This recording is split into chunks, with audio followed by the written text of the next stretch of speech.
성령을 받았느냐라는 제목으로 말씀을 나누겠습니다. 금요일 날도 사도행전 말씀이 진행이 되니까요. 지금 계속 우리는 내용이 진행되고 있어요. 그래서 금요일 날 안 나오시면 내용이 좀 팍 뜹니다. 그래서 여러분들 금요일 날 나오시면 좋겠어요. 바울이 에베소를 떠난 자리에 누가 왔죠? 아볼로라고 하는 사람이 왔어요. 그리고 그 아볼로라고 하는 사람은 학문이 뛰어나고 성경에 능통한 자이긴 하였지만 그에게 한계가 있었다라고 이야기를 드렸어요. 지식적인 한계, 예수에 대한 한계가 있었다는 거죠. 왜냐하면 그는 이제 세례 요한으로부터 복음을 전해 들었기 때문에 세례 요한이 가지고 있는 그 지식만큼 예수를 알고 있었다라고 하는 거예요. 그럼에도 불구하고 그는 열정이 가득한 사람이었기 때문에 복음을 전하는 거에 있어서는 뭐 그렇게 큰 문제가 되지는 않았습니다. 하지만 에베소에서 그가 아볼로가 사람들에게 복음을 전하였을 때 브리스길라와 아굴라를 동역자를 만나게 되고 그 부부 동역자를 통해서 아볼로라고 하는 사람은 인생의 터닝 포인트를 겪게 되죠. 그가 가지고 있었던 예수에 대한 지식이 이제 재확립되기 시작을 했고 온전히 예수는 그리스도다라고 하는 이 사실을 전할 수 있게 되었습니다. 담대하게. 그로 인하여서 그가 가진 신앙의 성장은 물론이거니와 그의 말씀을 듣는 사람들 또한 수많은 사람들이 믿게 되었다라고 하는 것 우리가 지난 시간에 살펴보았습니다. 그리고 나서 오늘 이 본문은 다시 바울에게로 초점을 돌려요. 지금 바울이 어디 있냐면 바울은 다시 에베소에 있어요. 에베소에. 그리고 아볼로는 고린도에 있다라고 성경은 이야기를 하거든요. 바울이 에베소에서 일어난 사건에 대해서 오늘 본문을 기록을 하는데 바울이 에베소에서 만난 사람들이 제자들이에요. 제자들. 그런데 이 제자들이 뭐 어떤 주석에서는 요한의 제자들이다라고도 이야기를 하지만 또 다른 주석에서는 또 예수의 제자들이다라고도 이야기를 해요. 이제 사도행전부터 진행되는 이 제자들은 12제자들만 이야기하는 것이 아니에요.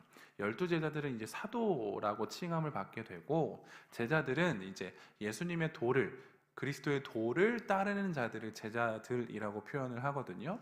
그 무리들 가운데 몇 명이었던 것 같아요. 그리고 7절에 보면 한 12명 정도 기록을 하고 있죠. 이 12명의 제자들을 만나게 돼요, 바울이. 만나게 되는데 그들과 막 오랜 시간 대화를 했던 것 같아요. 그들과 대화를 하고 난 이후에 바울이 뭔가 이상함을 느꼈죠. 왜 이상함을 느꼈냐? 성경에 보니까 그 제자들도 세례 요한의 세례만 알았던 거예요. 이 말을 금요일 날 오셨던 분들은 이해하실 텐데 세례 요한의 세례만 알았다라고 하는 것은 아볼로가 브리스길라와 아굴라를 만나기 전, 그 전의 지식 상태와 동일하다라고 여길 수 있거든요. 그렇기 때문에 예수에 대한 온전한 지식이라고 하기보단 그가 가지고 있는 지식에 한계가 있었다라는 것을 뜻해요. 이 제자들도 마찬가지였다는 거죠. 아볼로가 브리스길라와 아굴라를 만나기 전에 상태와 매우 비슷한 제자들을 바울은 만나게 되었다라는 것을 오늘 성경은 기록을 하고 있습니다. 그런데 브리스길라와 아굴라도 조금 이상함을 느꼈잖아요. 아볼로에게. 하물며 바울은 당연히 느꼈겠죠. 그들과 같이 대화를 하면서 이들이 조금 부족함이 있네. 완전하지 않구나 라는 것을 분명히 느꼈을 거라는 거죠. 바울이. 그래서 바울은 대뜸 뭐라고 질문을 하냐면 2절 보시면 너희가 믿을 때 성령을 받았느냐? 라고 질문을 던져요. 그리고 이 질문에 그 제자들이 어떻게 대답을 했냐면 우리는 성령이 계심도 듣지를 못했다라고 이야기를 하죠. 바울이 생각했던 게 맞았죠. 바울이 이상하게 여겼던 게 맞았어요. 그들과 막 대화를 하고 그들의 삶을 들여다보고 막 해보니까 어라? 얘네들이 성령의 열매가 없네. 성령의 증거가 없네. 예수에 대해서 아직 불완전하게 알고 있구나 라는 것을 경험하게 되고 캐치를 하게 되죠.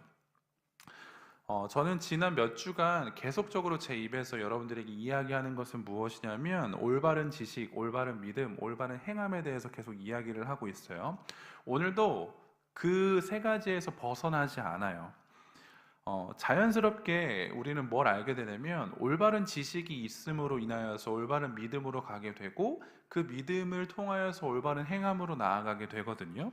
그런데 오늘 제자들의 모습에서도 올바른 지식이 명확하게 정립이 되지 않으니까 올바른 믿음이라고 그들은 볼 수 없었고 또 올바른 행함으로 나아갈 수가 없었다는 것을 볼 수가 있죠. 왜? 바울은 올바른 지식이 있었고 올바른 믿음이 있었고 올바른 행함이 있었어요. 그 자가 보았었을 때 이 제자들의 모습은 올바르지 않았던 거죠. 그러니까 틀렸다가 아니라 조금은 부족하다라는 식으로 여기면 좋을 것 같아요. 바울은 제자들에게 그것을 지적을 하죠. 그들에게 이야기를 해요. 너희가 아는 요한은 어떻게 얘기했냐면 내 뒤에 오실 이를 너희가 믿어야 해라고 이야기를 했는데 너희는 요한의 뒤에 오실 그 이를 믿고 있니? 라고 다시 한 번 더 물어본다라고 하는 거죠. 요한의 뒤에 오실 이가 누구인 거죠? 바로 예수인 거죠. 예수에 대해서 너희들은 얼마나 많이 알고 있니? 예수에 대한 지식, 예수에 대한 믿음, 너희들은 얼마나 갖고 있니? 라는 것을 바울은 계속적으로 물어보고 있다는 거예요. 제가 믿음을 이야기할 때 반드시 여러분들의 머릿속에 떠올려야 되는 세 가지 요소가 분명히 있어야 됩니다. 믿음이라고 하는 것은 지식이 필요해요. 지식. 무엇을 믿는지에 대한 분명한 지식이 필요합니다. 그리고 그 지식으로 인하여서 동의가 돼야 돼요. 내가 알고 있는 그 지식으로 말미암아 내가 동의할 수 있어야 돼요. 그리고 더 나아가서 뭘 할 수 있어야 되냐면 신뢰할 수 있어야 합니다. 내가 믿고 있는 그 대상에 대한 지식이 있어야 하는 것이고 그 지식을 내가 동의할 수 있어야 되는 것이고 그 동의가 어디까지 나아가야 되냐면 신뢰까지 나아가야 돼요. 그래야지만 믿음이라는 게 온전하게 성립이 돼요. 그래서 우리가 이런 얘기 하잖아요. 주를 위해서 여러분들의 삶을 던지십시오. 주를 위해서 여러분들의 삶을 의탁하십시오. 라는 말을 많이 한다는 거죠. 삶을 던지십시오. 이런 말을 많이 한다는 거죠. 그런데 이게 가능하기 위해선 올바른 믿음이 있어야 돼요. 지식과 동의와 신뢰가 있어야지만 그게 가능하다고요. 그런데 그게 없으면 우리는 내가 믿는 대상에게 내 삶을 던질 수가 없어요. 바울은 그가 믿는 예수를 위해서 그의 삶을 던진 자예요. 온전한 믿음, 올바른 믿음이 형성되어 있기 때문에 그는 그렇게 할 수 있었다고요. 그런 자가 올바른 믿음을 갖고 있지 못한 자를 만나게 되면 당연히 알 수밖에 없죠. 바울은 제자들과 이야기하면서 분명히 알아차렸을 겁니다. 이들에게는 올바른 믿음이 없다. 그러면 곧 올바른 행함이 나올 수가 없겠구나. 이걸 또 다르게 어떻게 이야기할 수 있냐면 그들에게는 성령의 증거가 없다. 또 다른 말로 하면 그들에게 성령의 열매가 없구나 라는 것을 바울은 캐치를 했죠. 우리들의 믿음은 볼 수 있나요? 여러분들 한번 생각해 보세요. 여러분들은 믿음을 볼 수 있어요? 볼 수 없죠. 그렇죠? 근데 볼 수 있어요. 그러니까 두 가지 답이 돼요. 믿음을 볼 수 있습니까? 아니어도 되고 예도 돼요. 자, 설명을 해드릴게요. 화면 한번 띄워주시죠. 두 단어가 있어요. 실제와 실제. 실제, 어이제는 사실에 초점을 둔대요. 그리고 본인이 보거나 들은 경험을 통해서 느끼는 무언가가 실제인 거고, 밑에 실제, 아이제는 존재에 초점을 두기 때문에 인식과 경험과는 상관없이 독립적으로 존재하는 것이 실제예요. 자, 이 두 단어를 써서 제가 믿음에 대해서 이야기를 할 건데, 첫 번째 위의 실제를 토대로 해보면 믿음은 보이지 않아요. 실제로 보이지 않아요. 그래서 우리는 믿음이 여기 있습니다, 저기 있습니다 라고 누군가에게 이야기를 못해요. 혹시 여러분들 저에게 믿음 보여주실 수 있나요? 실제로? 없죠. 그렇죠? 그런데 그렇다고 해서 믿음이라는 건 허황된 거구나, 믿음은 허구구나 라고 말할 수 있다 없다? 없다는 거예요. 왜냐? 믿음은 실제하기 때문이에요. 밑에 실제하기 때문이에요. 믿음 존재해요. 깜짝 놀라. 믿음은 존재하죠. 믿음은 존재합니다. 그래서 내 눈에 보이지 않아도 형상으로 실제적으로 나타내 보이지 않아도 우리는 믿음이라는 게 있다는 것을 알아요. 무엇을 통해서 알죠? 믿음을 가지고 있는 자들을 통해서 알아요. 그래서 우리는 믿음은 보이지 않지만 또 볼 수 있다라고도 이야기할 수 있습니다. 누구를 통해서요? 믿음을 가지고 있는 그 한 사람을 통해서요. 믿음과 성령은 매우 유기적인 관계를 띠어요. 그래서 오늘 바울도 이야기하잖아요. 너희가 믿을 때 성령을 보았느냐, 성령을 받았느냐 라고 이야기하는 건 믿음과 성령은 매우 유기적인 관계가 있다는 거예요. 그래서 제가 방금 드린 말씀, 이거 화면 빼주셔야 돼요.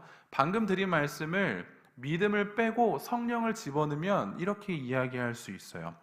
우리는 성령님을 실제로 보지 못합니다. 그렇다고 성령님을 없다고 치부해서는 안 되죠. 왜요? 성령님은 반드시 존재하시는 분이시기 때문이에요. 성령은 그리스도인이라고 하는 그 자들의 마음 가운데 거하셔서 성령님이 계시다라는 것을 그리스도인의 모습을 통해서, 삶을 통해서 보여주시죠. 우리는 성령의 사람이라고 하는 것을 어떻게 내 옆에 있는 동역자들에게, 세상에게 보여줄 수 있냐면, 성령님이 그 안에 계시면 성령님으로 인하여서 생기게 되는 열매들이 있어요. 증거들이 있어요. 그걸 통해서 저 사람은 믿음이 있구나, 저 사람 가운데는 성령님이 계시는구나를 우리는 파악할 수 있다고요. 그래서 갈라디아서에서는 성령의 열매들을 나열해 주잖아요. 오직 성령의 열매는 사랑, 희락, 화평, 오래 참음, 자비, 양선, 충성과 온유와 절제니 이 같은 것을 금지할 법이 없다라고 이야기하고, 25절에 만일 우리가 성령으로 살면 또한 성령으로 행할 거다라고 이야기를 하죠. 성령으로 살면 성령으로 행한대요. 이게 가장 중요한 거예요. 성령으로 사는 자는 반드시 성령으로 행할 수밖에 없거든요. 그러니 이 말을 조금 더 다르게 풀이해 보자면, 내 안에 성령님이 계시면 반드시 성령의 열매를 거둘 수밖에 없다는 거예요. 아니, 그렇게 맺혀지게 된다는 거예요. 내가 원튼 원치 않든. 열매라는 것은 보통 선행을 가리키는 이미지거든요. 그래서 이 덕목들은 수동적이지 않아요. 굉장히 적극적인 성격을 띠어요. 그래서 이 열매들을 적극적으로 내가 추구할 수 있고 바라볼 수 있다는 거죠. 바울은 성도들의 삶에서 이런 열매들이 맺혀야 된다라고 계속적으로 이야기를 해요. 그런데 이 열매가 맺혀지기 위해선 반드시 전제가 필요해요. 그 전제가 뭐냐면 성령님이 계셔야 해요. 성령님께서 만들어 주시는 것이기 때문에, 이 열매들은 다르게 얘기하면 성령이 계시다는 증거예요. 그래서 성령님은 반드시 이 열매를 그리스도인들에게, 성령의 사람들에게 주실 수밖에 없어요. 왜냐? 성령이 존재하다는 것을, 실제하다는 것을 보여주셔야 되니까. 그래서 우리들의 삶 가운데는 반드시 성령의 열매가 맺힐 수밖에 없는 거예요. 이해되셨나요? 그래서 우린 서로의 믿음을 볼 수 있어요. 이게 굉장히 무서운 말인 걸 아셔야 돼요. 내 옆에 있는 동역자 믿음을 볼 수 있다고요. 그의 믿음이 어느 정도인지 우리는 물론 정확하게 가늠할 수는 없습니다. 그런데 우리는 추정할 수 있어요. 왜요? 그 사람이 가지고 있는 열매를 통해서요. 그러니 굉장히 무서운 거예요. 바울은 이들과 대화를 하면서 그 제자들에게는 성령의 열매가 없다는 것을 발견하게 됐죠. 좋은 나무인지 나쁜 나무인지는 그 맺혀지는 열매를 통해서 알 수 있거든요. 성경은 우리들의 열매에 굉장히 많은 관심을 쏟아요. 그러니까 성경은 근본적으로 그리스도를 믿는 것을 가장 중요하게 이야기하고 있지만, 그와 동시에 우리들의 삶의 영역도 매우 관심이 많아요. 그래서 바울이 제자들에게 한 이 질문, 너희가 믿을 때 성령을 받았느냐? 라는 것 또한 그들의 삶과 우리들의 삶과 연결이 되어 있다는 것을 우리는 파악할 수가 있어요. 빌립보서 1장에는 오직 너희는 그리스도의 복음에 합당하게 생활하라 라고 하는 이 열매적인 부분, 삶적인 부분에 대해서 이야기를 하고, 갈라디아서에서는 내가 이르노니 너희는 성령을 따라서 행하라 라고 이야기를 하면서, 성령의 사람들은 반드시 성령과 함께 성령으로 살아야 한다, 성령의 열매를 맺혀야 한다라는 것을 많이 강조하고 있죠. 그러니까 우리들의 삶은 반드시 누군가한테 보여져요. 반드시 누군가한테 보여줘요. 그리고 그 보여짐을 통해서 사람들은 나를 판단해요. 그 행동이라는 걸 통해서, 그 열매를 통해서 나를 판단한다고요. 나는 원래 그런 사람이 아니야. 근데 갑작스럽게 그런 행동을 내가 해버렸네? 라고 우리는 이야기하겠지만 다른 사람들은 그건 관심 없어요. 당신이 어떤 사람이든 원래 어떤 사람이든 그건 관심 없다고요. 지금 보여지는 행동이 더 관심이 크죠. 그 사람이 원래 어떤 사람인지는 우리는 알 수가 없죠. 알고 싶지 않아요. 솔직하게 이야기하면. 그저 그 사람의 지금 행동을 보고 다른 사람은 그 사람을 판단하는 거죠. 그런데 본인 스스로는 알아요. 본인 스스로는 뭘 아냐면 내가 갑작스럽게 이 행동을 한 게 아니에요. 쌓이고 쌓이고 쌓이고 쌓여서 이것을 한 거예요. 지금껏 내가 이렇게 행동한 것은 계속적으로 쌓이고 쌓이고 쌓이고 쌓여서 이렇게 행동을 했다라는 것을 나는 알아요. 다른 사람들은 몰라도. 그렇기 때문에 다른 사람들에게는 이건 내가 갑작스럽게 그냥 이슈야 라고 이야기할 수 있겠지만 아니요. 그건 온전히 나예요. 나의 모습, 나의 삶이라는 거죠. 신앙도 마찬가지예요. 무슨 말이냐면 다른 사람들은 여러분들의 이전 신앙 상태는 관심 없어요. 여러분들 혹시 저의 이전 신앙 생활에 관심 있으신가요? 없어요. 왜냐? 지금 여러분들 앞에 있는 저의 신앙의 상태에 관심이 있지 과거에 저 사람이 어떻게 했든 뭘 했든 그게 뭔 상관이에요. 그거에 대해서 관심 없어요. 그런데 우리까지 스스로 그렇게 보면 안 된다고요. 나까지. 왜냐? 이전에 과거의 신앙들이 쌓이고 쌓이고 쌓여서 지금 이 모습이 된 거거든요. 여러분들도 마찬가지예요. 여러분들이 지금 가지고 있는 믿음의 정도, 그건 여러분들이 과거로부터 계속적으로 쌓아온 믿음의 정도예요. 그래서 지금 제가 여러분들의 믿음을 볼 때, 신앙생활을 어떻게 해왔구나 라는 것을 지레짐작할 수 있다는 거죠. 여러분들은 전 예전에는 안 그랬어요 라고 말할지 모르겠지만 아니요. 그게 다 여러분들의 믿음이었어요. 여러분들은 갑자기 이 믿음이 생긴 게 아니에요. 여러분들은 갑자기 그 믿음의 행동을 하는 게 아니에요. 이미 오래전부터 그렇게 쌓여왔던 거죠. 그래서 오늘 우리들의 삶의 모습은 어제의 신앙이 옳고 그름을 증명해 주는 거예요. 내가 오늘 어떤 행동을 하고 어떤 선택을 했어요. 근데 그 선택을 하게 된 원인은 어제의 신앙 상태였다고요. 그래서 내가 오늘 이 행동이 옳았는지 그랐는지를 아니었는지를 판단하는 척도가 나의 어제의 신앙이었다고요. 여러분들은 어떻게 하실래요? 여러분들은 오늘을 살아가시잖아요. 오늘 또 동역자들에게 저에게 어떠한 모습들을 보여주시잖아요. 그런데 그럴 때 사람들은 판단해요. 저 사람의 신앙이 옳았구나. 저 사람의 신앙이 아니었구나. 라고 판단한다고요. 근데 여러분들은 그 모습을 보여줘야 돼요. 어떻게 하시겠어요? 여러분들의 신앙이 옳았다는 걸 증명하시겠어요? 아니면 여러분들의 신앙이 아니었다는 걸 증명하시겠어요?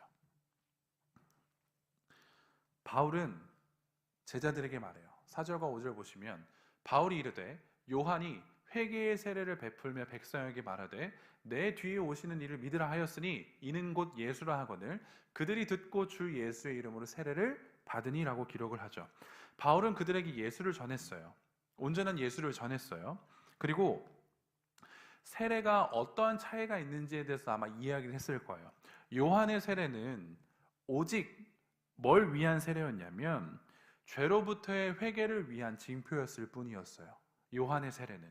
요한에게 받는 물 세례는 나는 죄인입니다. 내가 회개합니다. 라고 하는 단순한 회개의 증표였다고요. 그런데 그리스도의 세례는 무엇이냐면 예수 이름의 세례는 무엇이냐면 새 생명이 되었다라는 것을 증명하는 거예요. 새 생명으로 되었다. 예수의 이름으로 세례를 받는다라고 하는 것, 곧 성령으로 세례를 받는다는 것과 동일합니다. 그래서 요한복음 1장 33절은 이렇게 기록을 해요. 나도 그를 알지 못하였으나, 세례 요한이 이야기하는 거거든요. 나도 그를 알지 못하였으나 나를 보내어 물로 세례를 주라 하신 그이가 나에게 말씀하시되 성령이 내려서 누구 위에든지 머무는 것을 보거든 그가 곧 성령으로 세례를 베푸는 이인 줄 알라 하셨기에. 예수의 이름으로 세례를 받는다라고 하는 것은 곧 성령의 세례를 받는 것과 동일합니다. 그러니 바울은 요한의 세례만 알고 있는 그 제자들에게 예수의 이름으로 세례를 베풀었어요. 곧 성령 세례를 경험하게 한 겁니다. 성령 충만을 경험시킨 거예요. 그래서 오늘 본문에서는 그들이 그렇게 세례를 받고 성령 충만하게 되었다라는 것을 우리들에게 보여줘요. 그래서 성령 충만의 증거가 무엇이냐를 봤었을 때 오늘 본문에서는 그들이 뭘 했대요? 방언과 예언을 했대요. 방언과 예언을 했다라고 성경은 기록을 하죠. 근데 이것은 오순절 성령 강림 사건과 매우 흡사하죠. 제자들이 그리고 100명의 사람들이 다락방에 모여서 기도를 했죠. 성령을 위해서. 그리고 성령을 받았어요. 그리고 그들이 뭐 했죠? 여러 나라의 방언으로 하나의 동일한 주제를 가지고 이야기를 했죠. 방언과 예언을 하기 시작했다라고 하는 거예요. 이 방언과 예언은 성령님께서 그들에게 임하였다라고 하는 것을 보여주는 증거예요. 그런데 이거를 다르게 생각하시면 안 돼요. 성령 충만하면 반드시 방언과 예언을 해야만 하는 거구나로 생각하시면 안 돼요. 여러분들 그거 잘 아실 거예요. 왜냐? 성령께서 주시는 방언과 예언은 은사에 불과합니다. 은사들 중에 불과해요. 그렇기 때문에 성령께서 주시는 은사들은 매우 다양해요. 고린도전서에는 은사에 대해서 이야기가 나오는데 여러분들 잘 아시지만 한번 눈으로 따라와 보세요. 은사는 여러 가지래요. 하지만 그 은사를 주는 성령은 같다라고 이야기를 하죠. 그리고 지금은 여러 가지나 주는 같으며 또 사역은 여러 가지나 모든 것을 모든 사람 가운데서 이루신 하나님은 같으니 각 사람에게 성령을 나타내심은 유익하게 하려 하심이라. 어떤 사람에게는 성령으로 말미암아 지혜의 말씀을, 어떤 사람들에게는 같은 성령을 따라 지식의 말씀을, 다른 사람에게는 같은 성령으로 믿음을, 어떤 사람에게는 한 성령으로 병 고치는 은사를, 어떤 사람에게는 능력 행함을, 어떤 사람에게는 예언함을, 어떤 사람에게는 영들 분별함을, 다른 사람들에게는 각종 방언 말함을, 어떤 사람에게는 방언들 통역함을 주시나니 이 모든 일은 같은 한 성령이 행하사 그의 뜻대로 각 사람에게 나누어 주시는 것이니라 라고 분명히 이야기를 하거든요. 그렇기 때문에 성경에서 그들이 성령 충만하여서 방언과 예언을 받았다더라. 성령 충만하면 반드시 우리도 방언과 예언을 받아야 되는 거구나. 내가 방언과 예언을 하지 못하면 내가 성령 충만하지 않구나 라는 식으로 해석하면 안 된다는 거죠.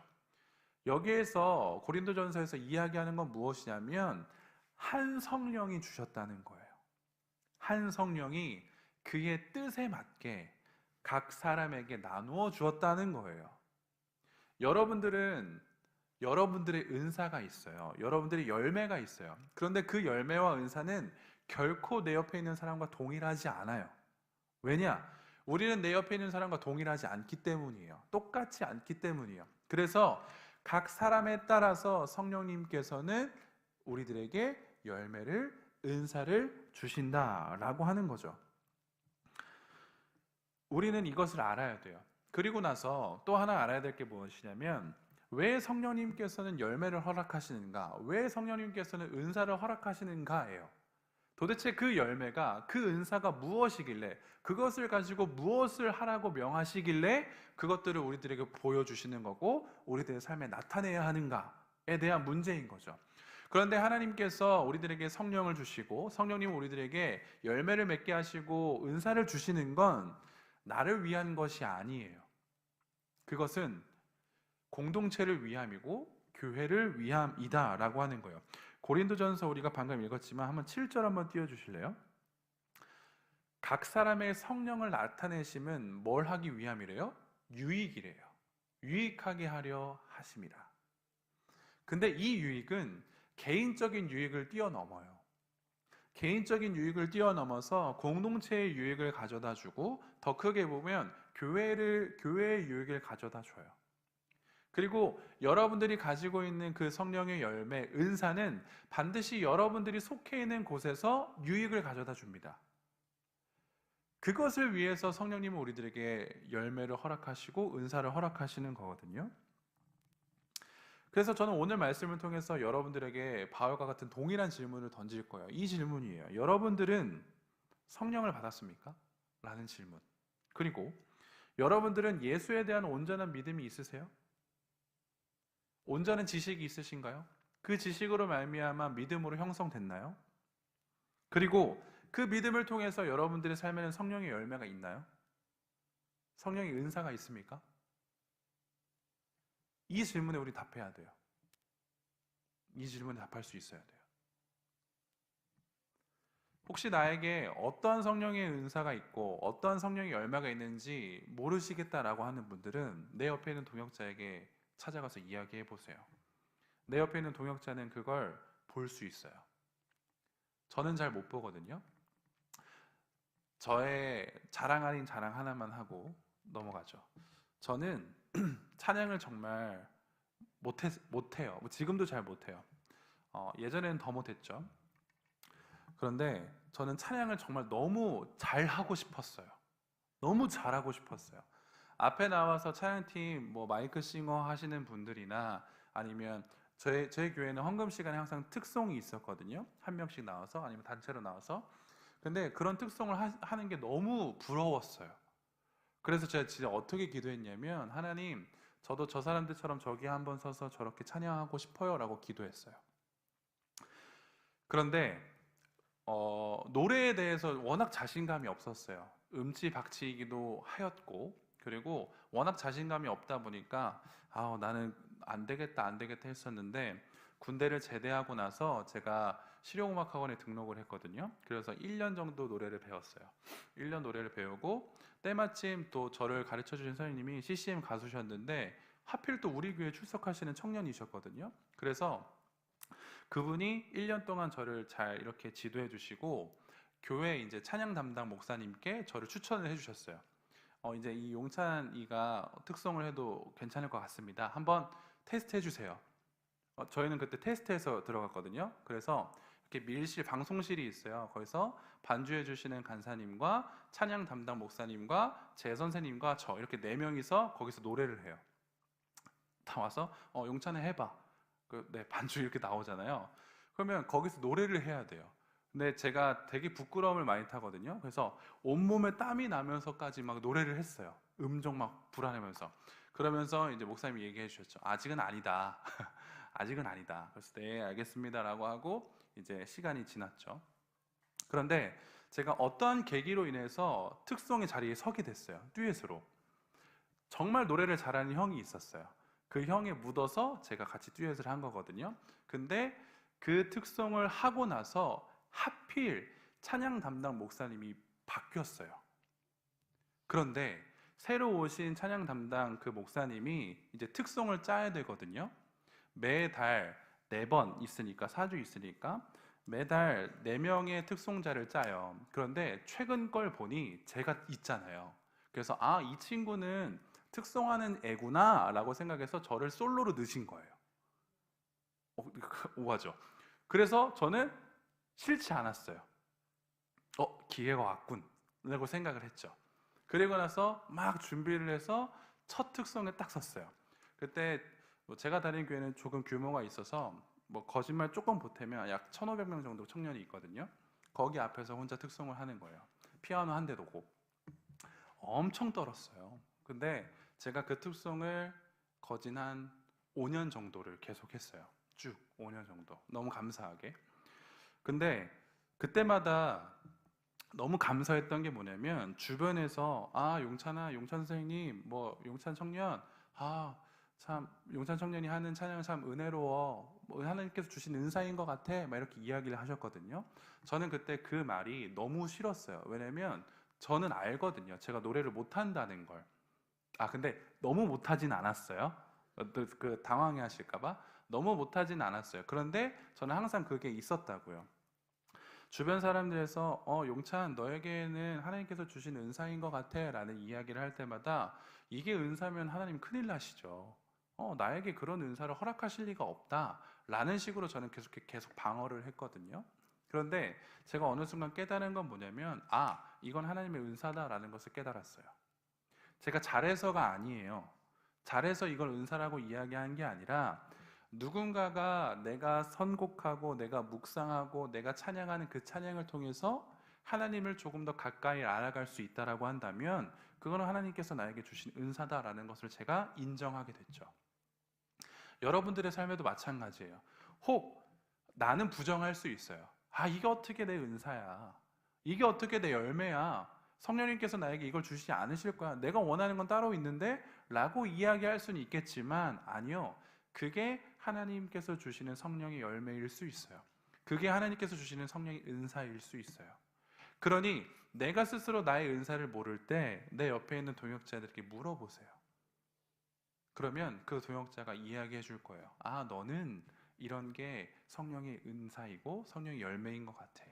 그리고 그걸 감사함으로 받아들이세요. 아, 하나님께서도 나에게 열매를 허락하셨구나. 나는 성령의 사람이구나. 라는 것을 여러분들은 담대하게 확증하실 수 있다라고 하는 거죠. 우리는 지금 한 해를 마무리하는 시점에 왔습니다. 벌써 12월 8일이에요. 3주, 2주 남았어요. 우리는 이 시점에서 돌아봐야 돼요. 뭘 돌아봐야 되냐면 2024년 나는 과연 성령 받은 자로 살았던가? 나는 과연 성령의 열매를 많이 거둔 사람이었는가?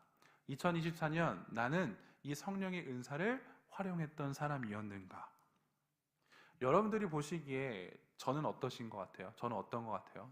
저는 2024년 성령의 열매를 맺은 자로 살아갔을까요? 성령의 은사를 잘 보여주면서 살아갔을까요? 그건 여러분들이 아시겠죠? 여러분들도 마찬가지예요. 과연 여러분들은 2024년 성령의 열매를 풍성하게 맺었는지, 성령의 열매를 가지고 공동체의 유익을 위해서 살아가셨는지 한번 여러분들 스스로 점검해 보셔야 돼요. 오늘 말씀에서 바울이 던지는 이 질문, 우리들에게도 꽤나 깊이 있게 다가와야 합니다. 당신이 믿을 때 성령을 받았습니까? 당신은 지금 예수를 믿는다고 이야기하지만 정말 성령의 열매가 있습니까? 그걸 여러분들 확인하셔야 돼요. 만약 그게 나에게 없다라고 한다면 아직 내가 예수를 완전하게 믿는 자가 아니구나 라고 생각하셔야 돼요. 그런데 낙담하실 필요 없습니다. 그 믿음은 성장할 수 있어요. 말씀을 통해서, 동역자를 통해서 성장할 수 있어요. 그것을 우리는 사도행전을 통해서 보고 있거든요. 그러니 믿음은 100%가 되지 않아요.